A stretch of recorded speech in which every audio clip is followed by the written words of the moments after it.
IamSarine, and today's video is, you already guessed it, we're making pasta sauce from scratch. So the ingredients that we're using are definitely tomatoes. How are you gonna make pasta sauce without tomatoes? We're using nice red, vibrant, from the vine tomatoes. We're using red peppers, sweet red pepper, sweet peppers. We're using red onions, but we're also using yellow onions, or these big onions, are they called Spanish onions? I'm not sure, but we're using these as well. Some ginger, guys, some ginger root. I had a really big piece, I just took some off. Some ginger, guys, and garlic. Garlic goes into everything that I decide to make. Everything, it doesn't matter what it is, garlic is in it.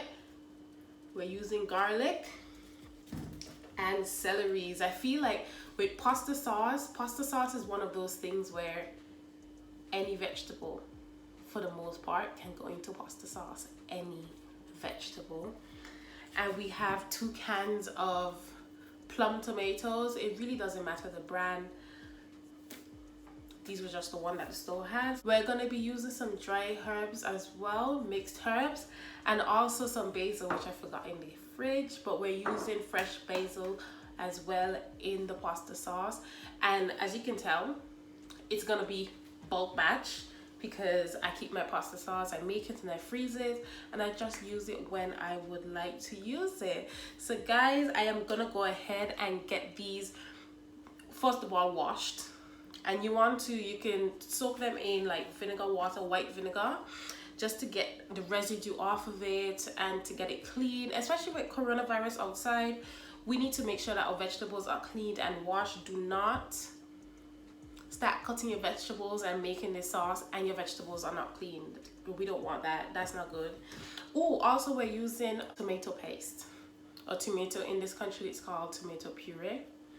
So we're using that as well. So yes guys, I'm gonna go ahead, cut them up, wash them, cut them up, and get them ready for the process of making the pasta sauce, and I'll see you in the next clip. So guys, I am back, and I just want to show you, when it comes to peeling your ginger, a really easy way. You can see it, a really easy way to peel ginger without having to waste too much of the ginger with a knife. So you just take the back of a spoon, and I hope you can see, I don't know, I'll just make sure this is in frame. You take the back of a spoon and you literally just drag it along the ginger like this. And this is just an easy way to peel ginger.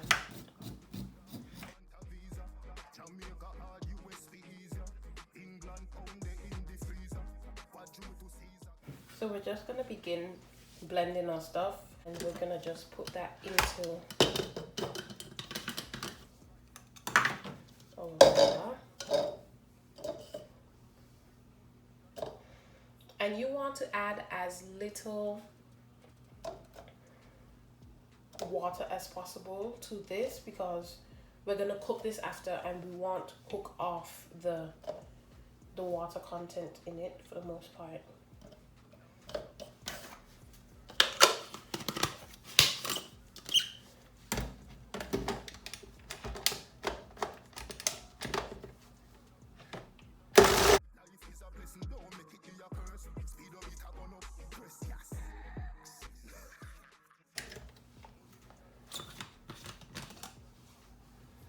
This is how it looks, and I'm just gonna show you one more.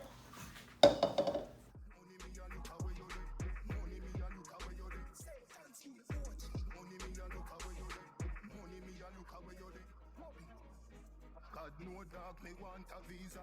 Jamaica hard, US easier. England pound in the freezer. What due to Caesar, gift to Caesar.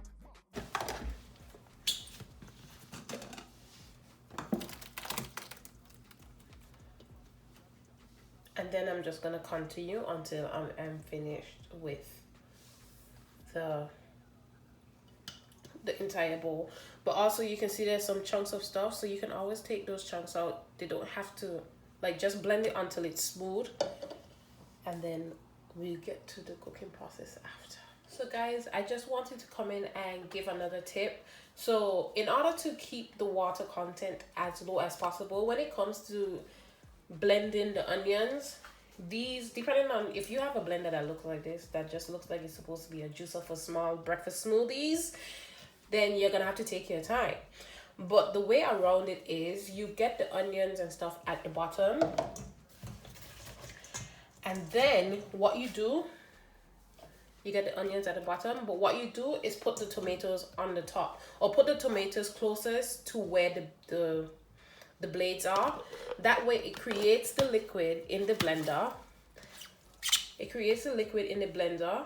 So by the time it gets to the onions at the bottom, there's no need to actually put water into the mixture, because as you can see, this is pretty watery already. So we have to cook this down until it's as thick as possible. But this is a trick that I have learned just by experience, not because of anything. This was just test and trial, really. So I'll show you now.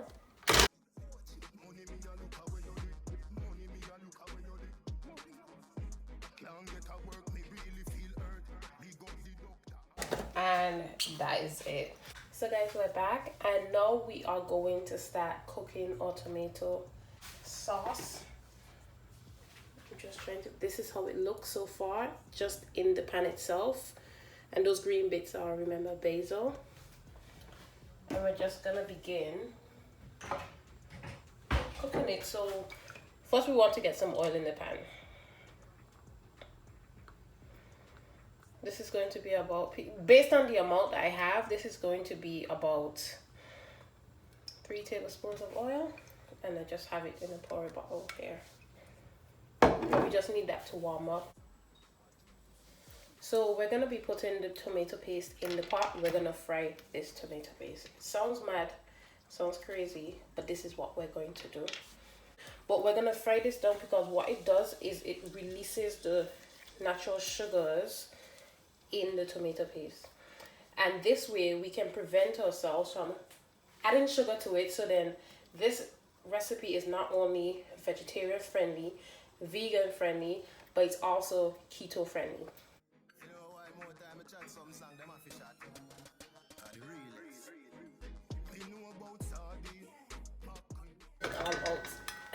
We want to use all of it. This is 200 grams of tomato paste. If when you're cooking your pasta down you feel like it doesn't have enough redness to it, then you just add a bit more of tomato paste. It's all tomato. It's fine. It doesn't matter.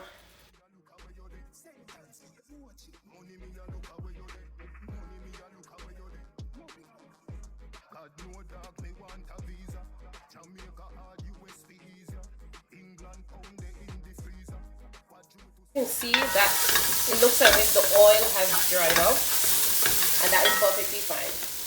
I'm gonna empty half of this because I'm using a whole one just to awaken some of this, because when I think about dried herbs, I think about them just not being alive. So you want to toast them a bit to get the flavors out, and I could already smell them. So like as they hit the hot pot, you can smell the aromas of them, and you just want to toast those a bit.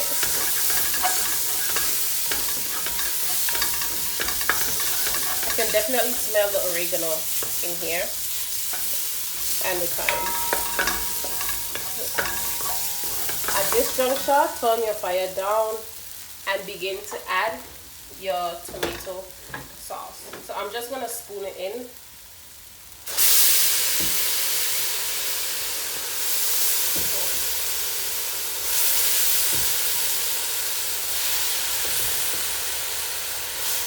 And guys, trust me, it's hitting the hot pan and I could already smell the onions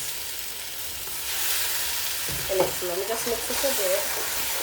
I can already smell the onions in the sauce. It smells amazing already.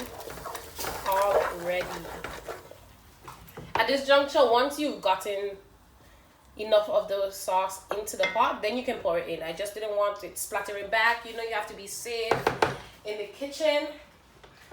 And we're gonna just pour it into the pot.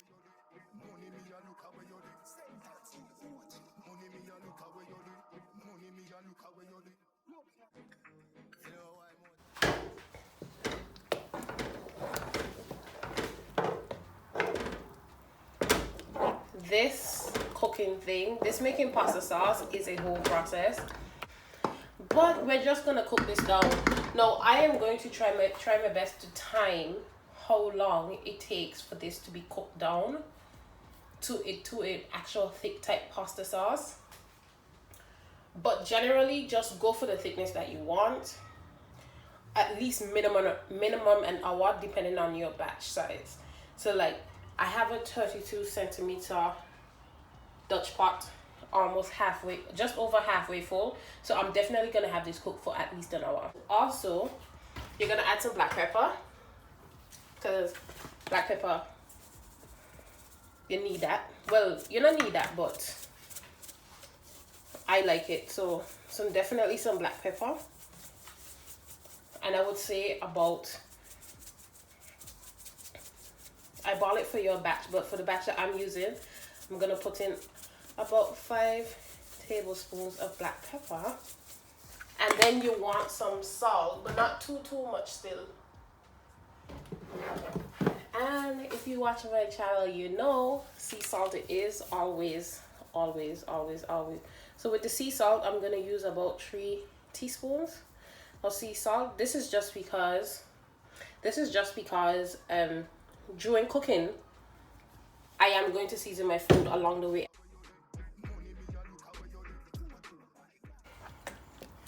Put it on medium low and just have it cooked. In about 10 minutes in, or once it's been bubbling or cooking for about at least 10 minutes, you come and give it a taste, and then you adjust the taste to your liking that way. So if it needs more salt when you come back in about 10 minutes after it's been boiling a bit, then add salt.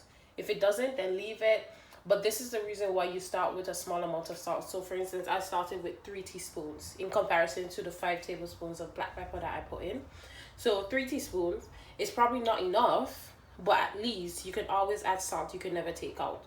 Just remember that. So we're gonna have this cook, and I'll be back when it's cooked down a bit. So now it's been about 10 minutes, and you can see that it started to cook down a bit, and it's popping. You have to mind yourself because this thing will actually burn you, but it's a lot looser now because the heat is allowing it to release its moisture, sorry. And at this juncture, you would taste it for taste. So you taste it for salt, you taste it for whatever you'd want.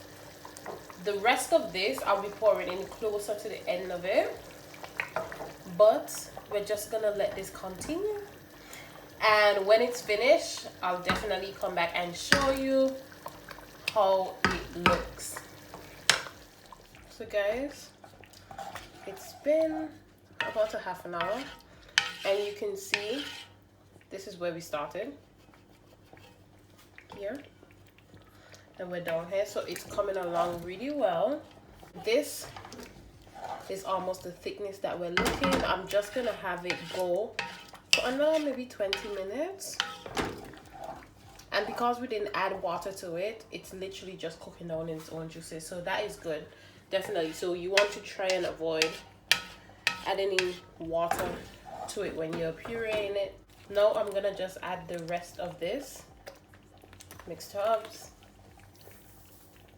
It looks like a lot, but we'll go with it. And also we are going to add some vinegar. So you can add, like, I've seen people like add like balsamic vinegar and stuff like that. I don't. I'm using this pickling vinegar, which is the flavor, the Mediterranean vinegar blend, and it tastes like onions. Okay, I don't know if you can see, oregano and garlic flavored distilled pickling malt vinegar. And that's just what we're gonna pour in. A 1/4 cup, not too much. Mix that in.